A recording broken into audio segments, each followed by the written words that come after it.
In this video, I'm going to discuss leveraging an annuity and placing it within an IRA account. So there's different forms of annuities. Some of them could be perfect for a situation. Some of them can be complete disasters for a situation. So there's a misconception out there that an annuity is a separate entity from an IRA, and that's not the case. It's essentially like a product or like any sort of account. But how that account is tax qualified could be placed into an IRA, traditional IRA, could be placed into a Roth IRA, could be set up in just non-qualified monies and growing on a tax-deferred basis. So with this video, I'm gonna key in on how somebody could set it up through an IRA, whether they're leveraging an existing IRA and they're transferring a portion of funds into an IRA that's created within an annuity, or they have monies that are sitting with like an employer plan, such as a 401k account, a 403b account, a thrift savings plan, a 457 plan. They have some monies accumulated and they want to take a portion of that and roll it over into a traditional IRA that's set up, through an annuity type chassis. With that being said, there's different reasons why somebody would leverage an annuity and then reasons why somebody should avoid an annuity. So I want to make sure that I'm tackling how an annuity IRA works and then making very clear some of the mistakes that individuals make so that you should avoid this sort of process at all costs, or you can leverage this process if it's necessary for your situation. So an individual can create an IRA annuity if they're leveraging monies from their employer plan and they're eligible to roll over these dollars into an IRA, into a customized IRA that's set up for either a lifetime income play or a deferral play, meaning like a long-term growth play. And there's different avenues on how to create that. But if you think of this sort of account or any sort of IRA account like a bucket, it goes by the contribution somebody's placing into the plan and then the rate of return that's coming back. So if, let's say, somebody created an IRA and this was set up with different investments and they took monies from their 401k account, they rolled it over to an IRA, but it was created with different investments, the way on how those investments grow on this rate of return could either be positive or it could be negative. It's really based on the performance. So when I say investments, that could be a combination of stocks or bonds. So if the stock market's doing well, you could have positives. If, let's say, you have a portion of bond values in there or bond portfolios, then you could be, and those bond portfolios are doing well, it could be positive. But let's say, like what we're experiencing currently, the stock market going down, bond values are going down, so individuals are experiencing negatives to their either IRA accounts or any portion of the monies that are sitting in their employer plans. If you think of different sorts of accounts like a spectrum, you have the safest sorts of accounts, which could be, cash or money market related accounts or checking or savings or something that's not invested. That's on one side of the spectrum. And then on the other side of the spectrum are going to be investments. So these are going to be your combination of stocks and bonds. So, or commodities, real estate indexes, different things like that. So you have unlimited on this side of the spectrum. You have unlimited growth potential, but you also have unlimited loss potential. So you have a risk aspect. On this side, if it's sitting in a cash position, it's not going to grow anything, but it's also not going to lose anything. So between those two avenues of risk for safety, you have different financial products that are set up. So some of them are set up through financial institutions, some of them are set up through banks, some of them are set up through insurance companies, and that's what determines what sort of product that an individual is going along that spectrum. So some of them have a higher risk, could therefore have a higher return. Some of them have a higher risk, but then also have packed with fees. So whatever that product is, that could be used as an individual tool in a tool belt that could help an individual get to their retirement destination successfully. So if, let's say, somebody's accumulated dollars sitting in their employer plan, such as a common one, a 401k account, and then they're hitting a qualification period, maybe they just hit age 59 and a half and they're still working for their company, or maybe they just severed employment, they just hit retirement age, whatever that is, that allows them to be eligible for this 401k, they could go and take this 401k and they could roll it over into an IRA or multiple IRAs. So with one IRA, it could be set up on risky investments. On another IRA, it could be set up in a money market account that's not invested, that's basically liquid. On another type of IRA, you could set it up for max income. On another type of IRA, you could set up for a fixed related account, like a bank CD or fixed annuity. For another IRA, you could set up on a fixed index related account, like a market link CD or a fixed index annuity. Different things that grow when the market goes up, don't lose when the market goes down. So based on what that individual situation is, it might say, okay, this 401k, if we think of that 401k like a bucket, it grows by the contribution somebody's making into the plan and the rate of return that's coming back. Typically with the 401k, you just have investment options to choose. So if somebody's becoming eligible to take their 401k, roll it over into an IRA, they could leverage all slew of different financial products and mechanisms that are customized within an IRA account that they do not have access to with their old employer plan. Also, maybe they have an existing IRA that's set up in a risky play and they say, you know what, I'm freaking out because the market's crashing. I want to have some sort of income play. I want to have some sort of safety play. I want to take a portion of my money sitting in this existing IRA and I want to put a portion of that into a customized IRA that's giving me that safety. So that's where they might leverage annuities within an IRA. So like if let's say you had one IRA that was set up with investments and that was sitting at $500,000, an individual could go and say, okay, I'm going to take $100,000, put into a fixed annuity IRA as an example. I could have another $100,000 putting it into a fixed index annuity IRA. I could have another $100,000 sitting in a hybrid annuity IRA. So these are just IRA examples with annuities. But you know, with these, you still have, out of that one IRA account that was sitting with investments, maybe they spliced up 100,000 increments to 3 separate companies with 3 separate IRAs that are within annuities, while the remaining 200,000 still sitting in that investment play, you know, with IRA number 4. So there's a whole slew of different things you could do, and it could be necessary for a situation. So rather than throw all your eggs in one basket, all your eggs in towards one risk or one sort of safety play, you could customize it to what's appropriate for your situation, for your risk tolerance, for what you're trying to accomplish. So first off, you can go and take employer-sponsored plans and roll those over into IRAs if you're eligible for the rollover. And you could have those IRAs created with investments. You could have them set up with different annuities. It really just depends. Really depends what your situation is, what your goals are. You could do that also if you have existing IRAs like Roth IRAs or traditional IRAs that are sitting already, you know, and they're set up with some sort of strategy, some sort of mechanism, and that strategy needs to change. So you need to leverage more safety, and that's why you're using the annuity chassis. You could still keep that within that IRA bucket so that you're not removing those dollars, you're not cashing it out, throwing that into some sort of non-qualified account and get taxed on those monies. You're just simply transferring that. So it's keeping it from a qualified retirement account into a qualified retirement account. So that's the main purpose on what it is and why somebody would do it. So the main features on why someone may leverage an annuity would be to generate some sort of max income that they have based on when they're hitting retirement. They're going to have X amount of dollars of expenses and they're going to have X amount of dollars of cash flow, meaning from a combination of Social Security income and or pension income or rental income or maybe inheritance income, whatever that is.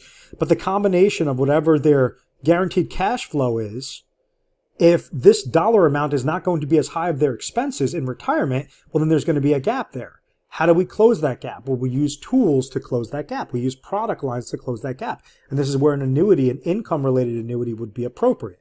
So in this example, let's say somebody's receiving $30,000 per year from their Social Security income. They're receiving $30,000 per year from their pension income. This equals $60,000, obviously. But when doing their budgeting analysis, we realize that their expenses are $80,000. So now there's a $20,000 gap here. How do you close that gap? Do you want to go and risk your money and leverage investments and try to pull off monies from those investments to use it to some sort of income play? Or do you want to have some sort of safety there to say, okay, I have $1 million sitting in combination of IRA accounts, of cash accounts, of employer-sponsored plans, and now I want to take a portion of this to make sure that I could close this gap while leaving the most amount of portion necessary towards your growth-related goals. So maybe I have this $1 million that I just mentioned. Maybe it's going to cost $200,000 to place into some sort of strategy, some sort of annuity IRA account that will generate the $20,000 of cash flow to close that gap, while the remaining $800,000 could now be working towards different strategies, towards different mechanisms. That's where somebody would use it for an income play. Let's say if another individual is risk averse and they absolutely hate the market and they hate, stressing about the market's going to do well or do poorly, and they hate fees. Well, then maybe they might use a safe accumulation type annuity, such as a fixed annuity or fixed index annuity that doesn't have an income rider, to grow their accounts at some sort of consistent basis. So this is where maybe an annuity is not appropriate because this person already has more than enough income than what their expenses are. but they still like the safety aspect of an annuity. Okay, well then going to the drawing board, what might be the most appropriate avenue, the most appropriate tool to give me this safety, to know that my money's not going to go down if the market crashes, but could always go up if I wanted to leverage fixed rates right now or fixed index rates, how exactly that would work. So those are really the two combinations. If somebody is not need the income and somebody does not care whether or not their account's going to ebb and flow with the market, well, then maybe an annuity should not be necessary in their portfolio. And all because an advisor might be telling them, oh, put it in an annuity, put it in an annuity. If it does not pertain to their situation and to their goals, they should not place their money into an annuity. That's a very common mistake that an individual might get duped into, such as like an annuity with an income rider and thinking it's a true guarantee on their dollars. That's a mistake that an individual should avoid and should really understand how those mechanisms work. So annuities in an IRA can help individuals have a strategic approach throughout retirement. And this is where it really correlates to different things I've spoken about called the three things scenario. And there's three things that every individual needs to figure out before they're retired, or if they're currently retired, how to stay retired forever. The number one thing is making sure that their income sources are covering their expenses. The number two thing is emergency, that they have at least 6 to 12 months of some sort of emergency need, some sort of liquid cash that they could dip into in case of an oh my gosh moment that was to occur. And then number three, making sure that they have whatever they don't need for their income and their emergency sources that can now grow, and those could be your fund monies. Maybe it could combat inflationary needs later on, or you want to leave an inheritance, or you just want to grow your account. Anytime that's having good growth, you're pulling off a portion of those dollars to take an extra trip or to spoil the grandkids or your children or whatever that case might be. Really whatever's most important to that individual. But when somebody's looking and they understand that they have maybe their 401k account that's sitting out there, or an IRA or a Roth IRA, or they have a cash account, and they have all these little buckets sitting out there, how can you make sure that you're leveraging these buckets appropriately towards these three main areas? And that's where, an annuity IRA can come into play, or it may be, omitted from consideration if it does not apply to your situation. So as a quick example, let's say if you're leveraging a three things scenario to kind of give you a nice little baseline. Obviously, there's more technicalities to this, and we can be very specific on what's going on with this individual situation. Let's say we have a person that's age 60. They're looking to retire at age 65. We understand what their current expenses are right now, and then what their future expenses will be when they hit this age 65. So really their point A is their age 60. Their point B is to get to age 65, and then to make sure that they're having more than enough income to cover their expenses going forward. Social Security income at age 65 is projected to be $30,000. Pension income at age 65, maybe let's say is $30,000, and their expenses are $75,000. So in this example, this person has a gap of $15,000 that now has to be covered through some sort of income strategy. So this is where it says step one. How exactly do we accomplish this goal? Well, if you're leveraging a tool, you could leverage an annuity with an insurance company that's ensuring that you're not going to outlive these monies. So out of these dollars, maybe the $500,000 that's sitting in a combination of IRAs and 401k monies, it's about transferring or rolling over a portion, maybe $150,000 that they're placing in with IRA number one, that's with an annuity, maybe a hybrid annuity with an income rider. And this is going to generate the extra $15,000 of cash flow that this person needs at age 65. In doing so, they, instead of using up the full $500,000 to get more income than what they need, we're scaling it up to exactly what that gap is, exactly what that portion is. So now it says instead of $500,000, this person has $350,000 that they could work with on step 2 and step 3. Maybe out of their retirement assets, maybe realize they have an extra, $60,000 that's sitting in cash position, sitting there checking their savings account, so they don't have to leverage this $350,000 towards some sort of emergency need. They already covered that emergency need. So now when it goes into that step 3, the growth need, they have $350,000 of play monies that now we could create some sort of strategy to say, okay, how can we grow these accounts effectively? What's this person's risk tolerance? Do we want to go out of this $350,000? Maybe we'll leverage another, $150,000 to IRA number 2 that's set up with investments. Maybe, another $100,000 that's sitting up with IRA number 3 that's sitting into some sort of fixed account, either through a bank or through a fixed annuity or fixed index annuity. Maybe we want to take another $100,000. They want to dabble around in the market, by themselves. there's a whole slew of different things that they could do. But what we did was we took one account that was just kind of sitting there, didn't really have any sort of strategy behind it. And we created these little buckets, these little transfers into these IRAs, and we kept them within the IRA chassis to keep it from a qualified retirement account into a qualified retirement account. And now they have all these little buckets that are working, in tandem with one another. One for income, one for safety, one for emergency, one for growth, one for consistent growth, safe growth, whatever that is. And, it's more of creating a plan, not just having a portfolio of one naked bucket that's sitting there. So the number one thing is to avoid the mistakes, because you might have annuities that are set up for income or annuities that are set up for safe growth. But if they're shitty products, why would you go into them? Or you have inferior products, why would you go into the inferior product as opposed to the superior product? This is something that we help individuals out. At any point in time, if you find something interesting, find something valuable, and you want to speak to a specialist, give our 1-800 number a call. It's 1-800-566-1002. Reference this video and ask to speak to an advisor, and we'll make sure to get you on the calendar and for a time that's most appropriate for you. But ultimately, if somebody's looking to leverage an annuity as an income play, not all annuities are the same, or not all income riders are the same.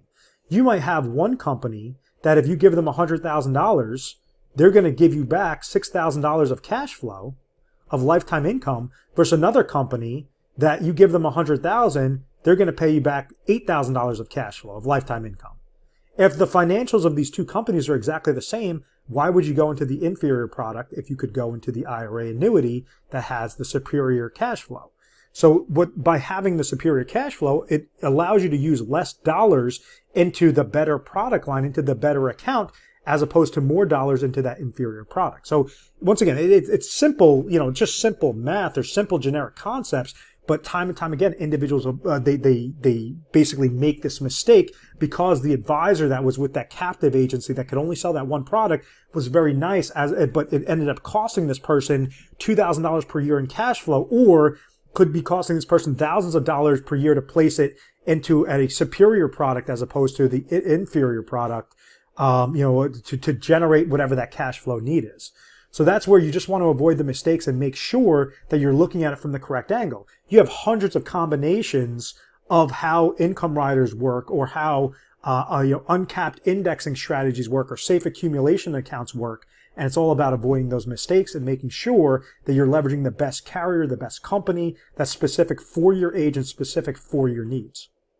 To kind of piggyback off of that, caps, participations, and spreads.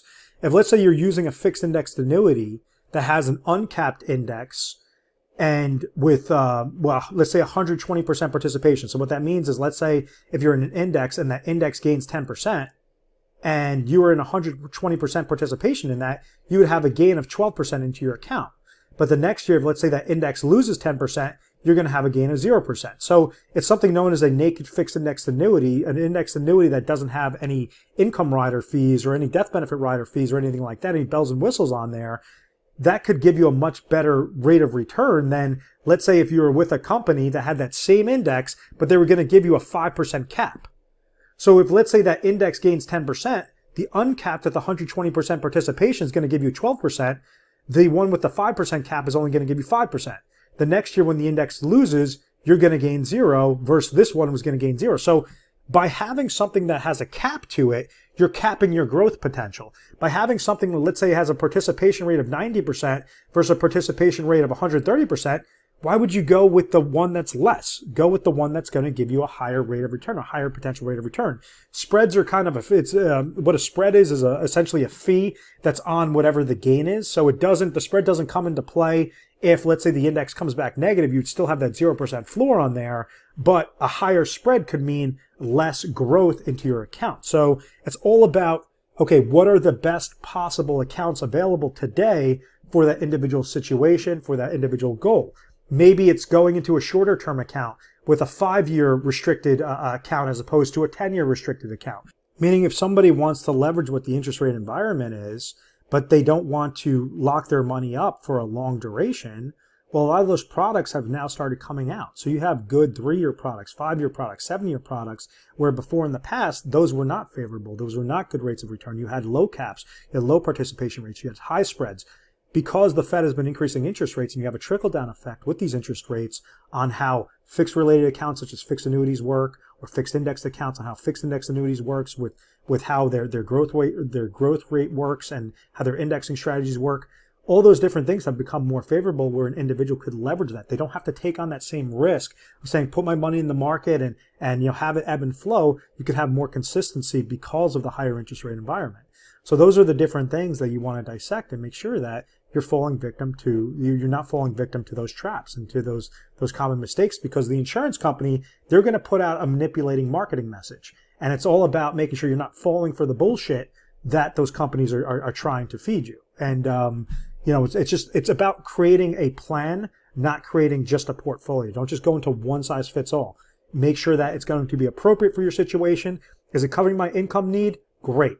If I don't need anything above that income need, now I can have my rest of my money's growing. Am I risk averse? Am I risk tolerant? If I'm risk tolerant, maybe I don't want to leverage the fixed or the fixed index play. I want to go more towards the investment, something that has low cost, could have a high performance. And even though it's going to ebb and flow with the market, that's going to be appropriate to you, what your mindset is, and really appropriate to your strategy. So I hope that all that makes sense. And even though I touched up on it throughout the video, really the way on how you could leverage these different solutions for this is to say, hey, do I have an income need? Do I have some sort of income gap? Does it make sense to leverage an annuity to close this income gap? Or do I want to just kind of risk the monies and just create a strategy on my own? So you could use an insurance company, you could use what the top rates are, what the top annuities are, but be mindful that because you have hundreds and hundreds of combinations off of what the best product line is, time and time again, individuals fall victim. They might go into the one that's 15th place versus the one that's, first or second place. And that's where we try to help out. I own an independent agency, which is a Fossey Financial Group. So we have access to all slew of different carriers, whatever's most appropriate for that individual state, for that individual situation. That's what we try to cherry pick to say, okay, this is the amount of dollars that you'd want to place in there, or transfer in there, or roll over in there, to make sure that it's going to mathematically be appropriate for your situation. Do not put $1 less, do not put $1 more than what you need to. And that might be the difference of thousands of dollars. If, let's say, you have one company that will accomplish your income need, and it's going to cost $125,000 to go into that superior product line, or that superior annuity IRA, versus the second or third place option might cost $200,000 to get you that same sort of cash flow.